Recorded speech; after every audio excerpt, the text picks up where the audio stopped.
The first Thanksgiving. American schools generally teach a conventional story about the meeting of pilgrims and Indians that finished with an amazing dinner. The end. But there's more to the tale. This video will explain the events around the first Thanksgiving and how it's not the image ingrained in tradition. At the start of the 17th century, southern New England was home to a variety of busy communities within several confederations. These were the people of the first light, and they called their home the Dawnland. Political leaders were known as sachems and had been trading with Europeans for over 100 years before the Pilgrims. Relations soured only after deceitful Europeans kidnapped locals to sell as slaves. Permanent European settlement was impossible due to the already high population of native occupants. But in 1616, tradesmen introduced a disease to the Dawnland, whose inhabitants died in droves from a lack of immunity. In 3 years, up to 90% were wiped out in several confederations, including the Wampanoag. Their head sachem, Massasoit, was aware of how close they were to being subjugated by their unafflicted enemy, the Narragansett. He was determined to save his people from such a fate. This was the political world the Pilgrims were about to enter. The Pilgrims were not called Pilgrims by their contemporaries. They were known as Separatists, a branch of the English Puritans. King James hated Puritans and began persecuting them in 1604, so the Separatists fled to Holland, where they were free to worship. But because they feared losing their national and communal identity, the congregation wanted a new place to plant their church. They decided on America and asked King James for a patent that would grant them rights to build a colony. They planned to make a profit catching fish to pay off the debts to their investors. The Mayflower set sail on September 6th. 2 months later, Cape Cod was spotted, and 16 men were sent to shore to inspect the area. Unfortunately, the settlers didn't know how to fish and food was running out. They resorted to stealing from graves, homes, and storage pits to keep everyone alive. Then came their first hostile encounter with natives, but no one was killed. On December 12th, they reached New Plymouth. They did not land on any specific rock, but folklore insists they did. Construction began in January. By winter's end, 44 settlers would be dead from bad conditions. In March, they were surprised when a man named Samoset walked into New Plymouth, greeting them in English. He told them they were building on top of a village called Patuxet, whose residents had all died from the recent epidemic. It belonged to the Wampanoag, and their chief, the Massasoit, was watching. The settlers were eager to trade, and 5 days later, Samoset returned with furs and companions, including Tisquanto. Known famously as Squanto, he had come to tell them in perfect English that Massasoit had arrived. After years of dealing with Englishmen, the sachem did not trust the newcomers. Edward Winslow was sent to be a hostage and declared the settlers' peaceful intentions. Satisfied, Massasoit walked into New Plymouth and was regally greeted by the governor. A peace treaty was created, ensuring mutual protection if attacked by enemies. With the help of Squanto, New Plymouth settlers began to fare better. He taught them how to grow crops and was absolutely vital as an interpreter. To the Separatists, he was a gift from God. But in fact, Squanto had been kidnapped on Patuxet in 1614 and shipped to Spain to be sold into slavery. He ended up in London at the home of a merchant who taught him English and arranged for Squanto's return to the Dawnland in 1619. But Patuxet was now gone, wiped away by the epidemic. Massasoit took him in with suspicion because of his years abroad, but needed a translator to parley with the newcomers. He eventually sent his warrior Hobamok to live among the settlers and keep an eye on Squanto. By fall, the settlers had a bountiful harvest and a feast was held to celebrate. Massasoit showed up with 90 warriors and 5 deer for the meal. For 3 days, the English and Wampanoag ate and entertained one another. This was the famous first Thanksgiving children learn about in school.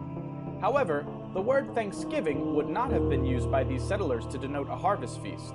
For Puritans, a day of Thanksgiving was a day of fasting while giving thanks to God in prayer. But the story of Pilgrims and Indians does not end here. During New Plymouth's first year, Squanto had been up to something. Realizing his substantial power as the only English speaker of his people, he conceived a plan to overthrow Massasoit. He persuaded locals he could command the English to make war or peace at his will. Hobamok was suspicious of Squanto and warned Governor Bradford. Soon enough, they discovered Squanto's plot and informed Massasoit, who was furious. He demanded Squanto be handed over for a swift execution. Bradford refused. The interpreter was too valuable to give up. But according to the treaty, Squanto's life belonged in the hands of his sachem. Bradford finally conceded. He was about to hand over Squanto when an unidentified ship appeared. The alarm it caused delayed Bradford and worried Massasoit's envoys. Angered and impatient, they left. The ship carried 60 Englishmen planning to build a colony near Boston. They abused the Massachusetts locals, initiating a conspiracy to kill the colonists.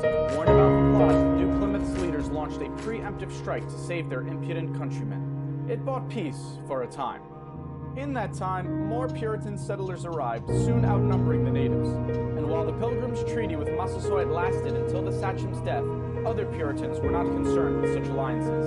Their fanatic religious principles ensured no peace between the two cultures could last. To Puritans, Native Americans were the other, wild, savage, godless.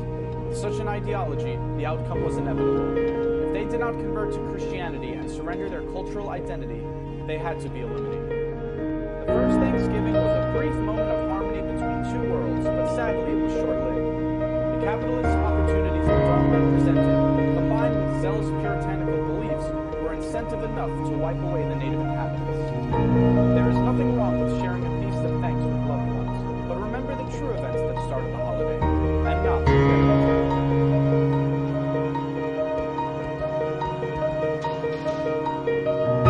Children in the United States learned that Christopher Columbus discovered America in 1492. But since there were already millions of people living on the American continents when he arrived, what is Columbus's real importance in history? This video will show what really happened during his voyages between two worlds and how they helped shape the world we know today. In 1451, Columbus was born in the Republic of Genoa. There he began his sailing career, but in 1477 he was hired as a merchant mariner for King John II of Portugal. Portugal was gaining power on the seas, colonizing Atlantic islands and establishing trade with African kingdoms. By the 1480s, they found out the Indian Ocean was on the other side of Africa. This discovery gave them a fast and cheap trade route to the rich goods of Asia. During Portugal's rise in power, a group of European scholars thought the Earth was smaller than what was previously believed. This meant one could reach Asia by sailing west. Because of the newly invented printing press, Columbus read about these recent theories and was enthralled with the idea of sailing west for riches. He tried to get funding for an expedition from Portugal, but King John didn't believe in the small Earth theory. He then tried in France, England, and Spain with no luck until 1492 when the Spanish sovereigns, Ferdinand and Isabella, decided to help fund 3 ships for a voyage. They saw Columbus as a means to compete against Portugal's success.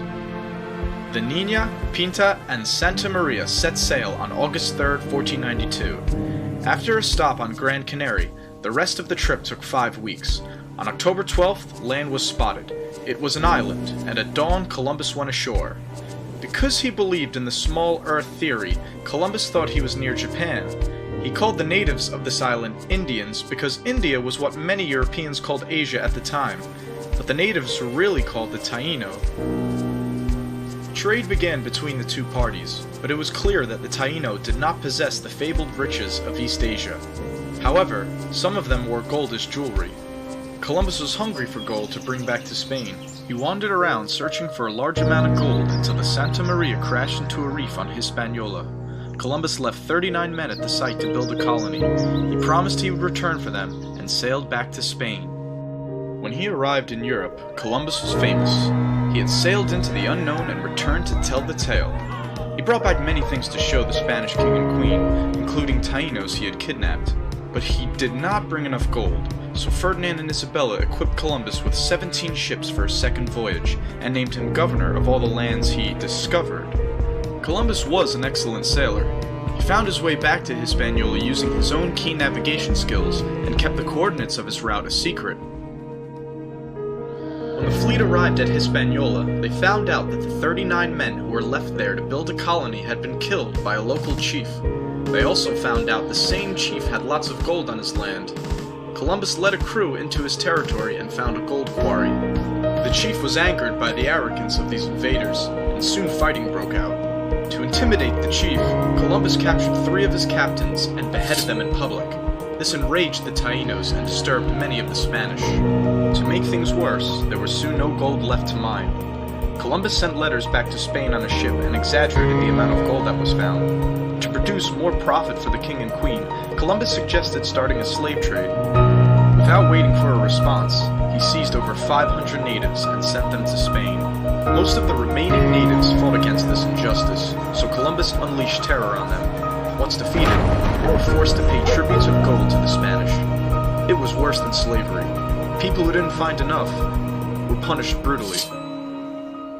Forced to constantly look for gold, the Taino could not farm their lands anymore. Many escaped into the hills, only to be hunted down. During the first few years of the tribute system, 50,000 natives died. Columbus's brutal command made him enemies in the colony as well as in Europe. In 1496, he sailed for Spain to defend his actions to Ferdinand and Isabella. He left his brother Bartolomeo in charge of the colony until he returned. The king and queen listened to his defense and allowed him to return to Hispaniola in 1498. By now, the colony was a disaster. Bartolomeo was just as bad at governing as his brother was, if not worse. A rebellion had begun among the Spanish, and soon the king and queen sent a royal investigator to assess the situation. He put the Columbus brothers on trial. They were found guilty of numerous crimes against both the Spanish and the natives. The brothers were arrested and sent back to Spain. Christopher Columbus was no longer in charge of the New World. Now old and humble, he was allowed one last voyage across the ocean, but he was not permitted to return to Hispaniola. He explored the Caribbean for 2 years before sailing back to Spain, where he died in 1506. We have learned that Columbus was ambitious, intelligent, and courageous, but he was no hero. His exploits in the colony were disasters for the native inhabitants, and their way of life was destroyed by his actions as governor. But his efforts led Europe to dominate the world through colonization and the expansion of kingdoms into empires. If Columbus did not succeed, someone else would have. But since his journey was the first to establish a link between the old world and the new, his name is remembered.